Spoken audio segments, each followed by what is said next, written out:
প্রথম বারাসাতে এনেছিল লিফটে ঠাকুর উদ্বোধন আছে। এবছরের নিবেদন কিন্তু বেশ সুন্দর রেখেছে মায়াপুরের ইস্কন মন্দির, এবং সেই মন্দির তো অনেক জায়গাতেও হয়েছে হয়তো, কিন্তু এদের বিশেষত্বটা কি চলো।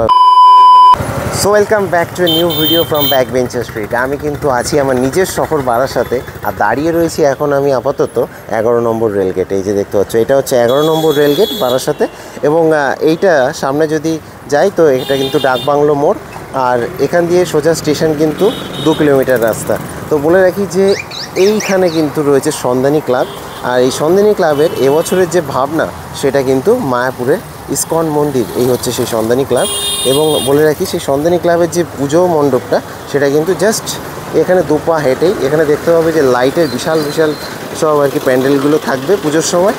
তো সামনেই কিন্তু এই বাঁদিকে, আর এই পুজোর যে লাইনটা সেটা আমি বলে রাখি যে এই যে রাস্তাটা এখানে পুজো এইভাবে আর কি লাইনটা যায়, এবং গিয়ে কিন্তু এই 11 নম্বর রেলগেট এদিকে যায় না, লাইনটা ঢোকে আরবিসি রোডে। এটা হচ্ছে আরবিসি রোড নেমে গেছে। তো আমি আছি আমার নিজের শহর বারাসাতে, তোমরা আছো ব্যাক বেঞ্চার স্ট্রিটের পথে।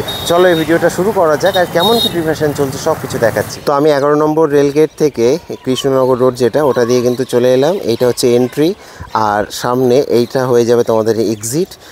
আর এইখানে দেখতে পাবে এই হচ্ছে প্যান্ডেলটা, মায়াপুরের ইস্কন মন্দির কিন্তু এবছরের ভাবনা হতে চলেছে সন্ধানী ক্লাবের।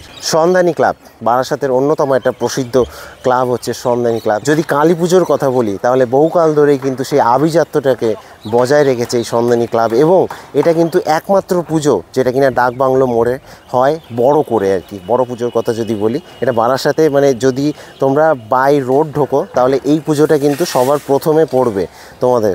তো এই যে সন্ধানী ক্লাব, সেই সন্ধানী ক্লাবের এবছরের নিবেদন কিন্তু বেশ সুন্দর রেখেছে মায়াপুরের ইস্কন মন্দির, এবং সেই মন্দির তো অনেক জায়গাতেও হয়েছে হয়তো, কিন্তু এদের বিশেষত্বটা কি চলো দেখাচ্ছি। তো এই হচ্ছে এদের বিশেষত্ব।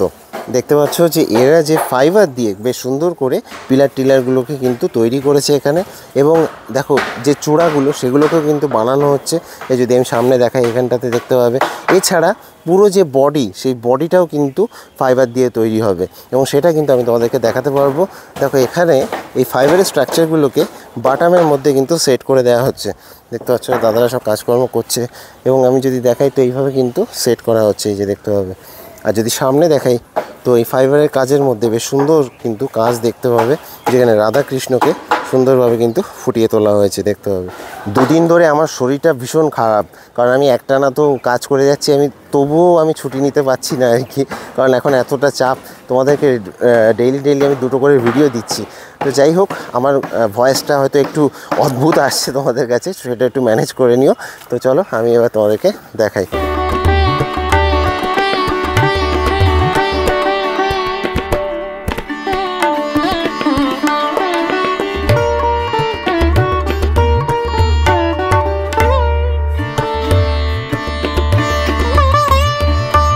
তোমাদেরকে একটা কথা বলি, এই সন্ধানী ক্লাব কিন্তু মানে প্রথম বারাসাতে এনেছিল লিফটে ঠাকুর এনেছিল আর কি। তো সেটা মোটামুটি 1 বছর কি 2 বছর হয়েছিল এরকম লিফটে ঠাকুর, বাট এবছর লিফটে ঠাকুর আসছে না, এবছর ঠাকুর এমনি আসবে।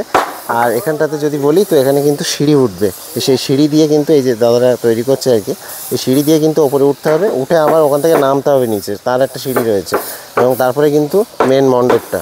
এখানে কাজকর্ম চলছে। চলো আমি একটু হামাগুড়ি দিয়ে নিচে থেকে চলে যাবো ভেতরে। চলে এলাম কিন্তু ভেতরটাতে, এই যে ভেতরটা দেখতে পাচ্ছ, এইভাবে কিন্তু সিঁড়ি তৈরি হচ্ছে, এই সিঁড়ি দিয়ে কিন্তু তোমাদেরকে নামতে হবে আর কি। আর এইখানে থাকবে মাতৃ প্রতিমা, আর এই হচ্ছে ভেতরটা। এই ভেতরে কিন্তু পুরোটা জুড়ে আর কি এরকম করে কাজকর্ম হবে, যেটা কিনা তোমরা দেখতে পাচ্ছ ফাইবার। এবার বলে রাখি যে সেই ফাইবারগুলো তৈরি হচ্ছে কোথা দিয়ে, সেই ফাইবারের স্ট্রাকচারগুলো কিন্তু এই পেছনে তৈরি হচ্ছে। এখানে দেখতে পাচ্ছ এই দাদারা কিন্তু তৈরি করছে এই ফাইবারের স্ট্রাকচার, এই যে সব এখানে তৈরি হচ্ছে, এবং তারপরে কিন্তু এগুলোকে সেট করা হবে বিভিন্ন জায়গাতে। কাজকর্ম এগিয়ে চলেছে পুরো দমে। তো তোমরা কি রেডি বারাসাতে আসার জন্য? আমি তো বলবো যে সিট বেল্ট বেঁধে নাও, আর মোটামুটি 10 দিনের মধ্যেই কিন্তু বারাসাতে আসার দিন পড়ে যাবে। তো সন্ধানী ক্লাবের যে পুজো প্যান্ডেল, সেই পুজো প্যান্ডেলটা যা নেতৃত্বে আর কি তৈরি হচ্ছে, তার সাথে কথা বলবো, এবং কি কি চমক থাকছে সেটাও জিজ্ঞেস করে নেব। তো বলুন দাদা যে আপনাদের কি কি হবে আর কি ভেতরে, সেটা বলুন। দেখেন, মায়াপুরে যে ইস্কন মন্দির আছে সেই অনুকরণে এটা তৈরি হচ্ছে। মায়াপুর ইস্কন মন্দির যেটা আছে সেটাই হবে, ভিতরে ওই যা আছে ওটাই হবে। সমস্তটাই সব ফাইবার দিয়েই তৈরি হবে আচ্ছা। বা তৈরি আছে, সব কাজ তো দেখাই যাচ্ছে, ফাইবার দিয়ে সব তৈরি হবে বা ভিতরটা যেরকম গোল আছে ওরকম গোল হবে, সব কিছুটা ফাইবারই হবে, ফাইবারে দিয়ে সব কিছুটা তৈরি। মায়াপুরে ইসকন মন্দির ওইটাই হবে, ক্লাব কমিটি যেটাই করলো সেটাই চয়েস করে প্রধান সেটাই যে এটা গম্বুজটা ওটা হতে হ্যাঁ ওটা হবে, হ্যাঁ হবে, আচ্ছা। যা আছে সেটা আছে। হাইট মোটামুটি কিরকম? মোটামুটি হাইট আছে আপনার ধরেন 75 ফুট হাইট আছে। 75 মানে টোটাল এখনো তো পুরোটা না ওঠেনি? পুরোটা এখনো উঠিনি, উঠবে। আচ্ছা, আর এখানে ভেতরে তো বললেন যে ফাইবার থাকবে, তাছাড়া মাতৃ প্রতিমাতে কি কোনো চমক থাকছে? হ্যাঁ মাতৃ প্রতিমাটা তো চমক থাকবেই, মানে মায়াপুরের অনুকরণেই আর কি ঠাকুরটা আছে, প্রতিমাটা আছে। আচ্ছা আচ্ছা, মানে সেটা একটা অন্য রকমের একটা প্রতিমা হ্যাঁ, হতে চলেছে। সেটাই। আচ্ছা, আর ভেতরে কি কাচের কাজ হবে না পুরোটাই ফাইবার? না সবই ফাইবার, পুরোটা ফাইবার, পুরোটা মানে ফাইবার, বাইরেও ফাইবার ভেতরেও ফাইবার? বা পুরোটাই ফাইবার আছে। তার কারণ ওইখানে যেটা আছে ওখানে হয়তো ইটের গাঁথনি, কিন্তু ফাইবারের কাজ আছে ওখানে, আচ্ছা সব ওই লোয়ার ট্যাক্সার করে ফাইবারই কাজ। আমরা গিয়েছিলাম, গিয়ে তো দেখে এসেছি ফাইবারের কাজ আছে বা ফাইবারের দিয়ে ডিজাইন সেই অনুকরণে আমরাও করছি। আচ্ছা, সেটাই তো হচ্ছে। মোটামুটি দাদা কাজ শেষ হতে কবে, মানে ডেট আর কি উদ্বোধনের কাছে? না আমাদের 18 তারিখই রেডি দেওয়ার কথা আছে, 19 তারিখ উদ্বোধন আছে, আমরা 18 তারিখ আশা করি তার আগেও রেডি দিয়ে দেবো, আচ্ছা আচ্ছা এটাই আশা রাখি। আচ্ছা, তো এই বৃষ্টির মধ্যে না মাল তো একাধিকভাবে রেডি, এবার আমাদের সাজানো গোছানো হলো ব্যাপার। মানে আপনাদের ওয়ার্কশপে কাজ চলছে already? হ্যাঁ হ্যাঁ হ্যাঁ, মানে আমাদের এটা অলরেডি দেখতে পাচ্ছি, এছাড়াও আরো আমাদের বাইরে 35 জনে তো কাজ করছে অলরেডি। আচ্ছা আচ্ছা, ঠিক আছে দাদা, অসংখ্য ধন্যবাদ, এবং এই কাজটা তাড়াতাড়ি এগিয়ে যাক, যেহেতু আমরা বারাসাতবাসী, তো আমাদের চাই যে তাড়াতাড়ি এগিয়ে যাক। আশা রাখি। একদম ঠিক আছে। তোমরা শুনলে দাদার মুখ থেকে যে ভেতরে কি হতে চলেছে, বাইরে কি হতে চলেছে, পুরোটাই আর কি উনি বললেন।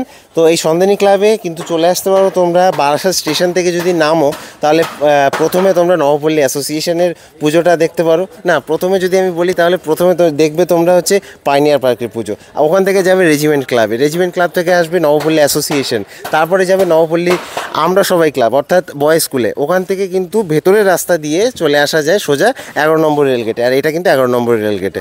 ঠিক আছে, এইভাবে কিন্তু পুজো দেখতে পারো। এছাড়াও যদি কলোনি মোড় থেকে ডিরেক্ট আসো তাহলে পরপর তোমার পড়বে হচ্ছে তরুর ছায়া, জাগৃতি। তাহলে বাইরে থেকে যারা আসছেন তাদেরকে সবাইকে বলছি বারাসাতে পুজো দেখতে আসুন, খুব ভালো ভালো পুজো হয়, এবং বারাসাত কিন্তু কালী পুজোতে সব থেকে বেশি বিখ্যাত এই পশ্চিমবাংলায়। তো আশা করছি ভিডিওটা তোমাদের ভালো লাগবে। বৃষ্টি চলে এসছে, কি সুন্দর বৃষ্টি চলে এসছে, আবার প্রত্যেক দিন বেরোচ্ছি, প্রত্যেক দিন বৃষ্টি চলে আসছে, খুব সুন্দর। তো এই হচ্ছে দেখতে পাচ্ছ মায়াপুর ইসকন মন্দির। তো এই ইসকন মন্দির থেকে কিন্তু এবার আমি আপাতত সাইন আপ জানাচ্ছি, পরপর ভিডিও আসছে, দেখতে থাকো সেই ভিডিওগুলো। বৃষ্টি পড়ছে, ক্যামেরা ভিজছে, তো আমি সাইন আপ জানাচ্ছি আপাতত। আমি দিব্যজ্যোতি, আমার নিজের শহর বারাসাত থেকে। সবাই ভালো থাকবেন, সবাইকে জানাই কালী পুজোর অগ্রিম শুভেচ্ছা, টাটা।